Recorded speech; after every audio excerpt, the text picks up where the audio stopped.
Nick Lowe, how was Wickham for you? It was a very pleasant surprise. In what way? Well, it's been 18 long months, the longest I've ever been out of work,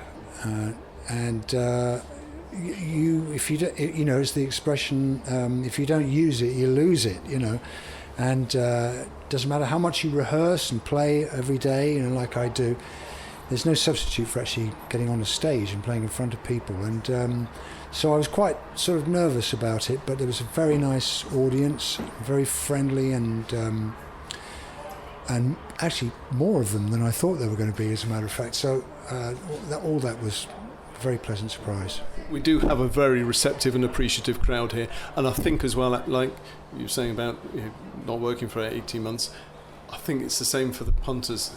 They've been locked away. They're just desperate to get out and enjoy some live music again. Yeah, it really seemed like that. It's amazing, really, considering it's very wet, muddy, a lot of distraction. And at festivals, the audience need to be engaged all the time. And really, a chap with an acoustic guitar. I mean, I know this is a sort of folk festival, but a bloke singing essentially pop music, which is what I do.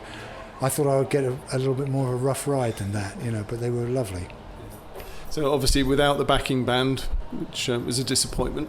Yeah, it is a disappointment, but I'm used to playing solo shows, and although it's different, I can play different songs which don't really work with the band, and there's some that work really great with the band which don't work with just an acoustic guitar. So I'm quite happy doing either. I love playing with them, but I hope people weren't too disappointed. I think they loved it. You could see from the reception at the end how much people loved it. They did seem to like it. I'm pleased about it. So was this your first gig back? Yeah, it is, yeah. Any rust? I know you said you were a little bit nervous, but was it, or did it just come flowing straight back? It did really. I made up my mind, to just take your time and just don't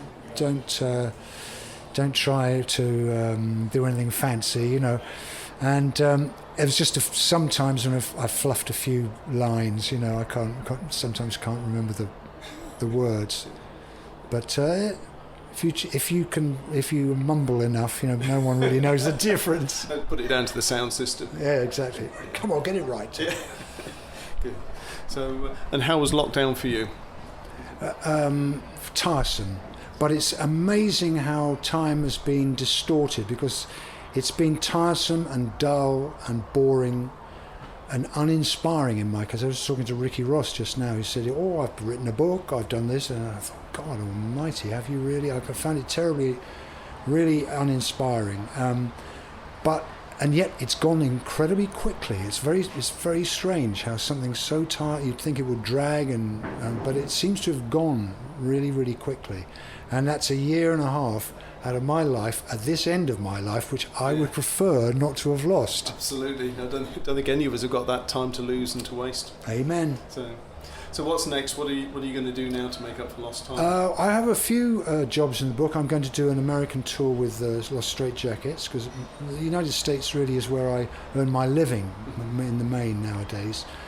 And so I've got a tour booked with them in I think it's September, and one or two overseas, Italy I'm doing, and a little run of shows in London in October. Excellent. Well, we wish you the very best of luck with those, and thank you for your time. Thank you very much for talking to me.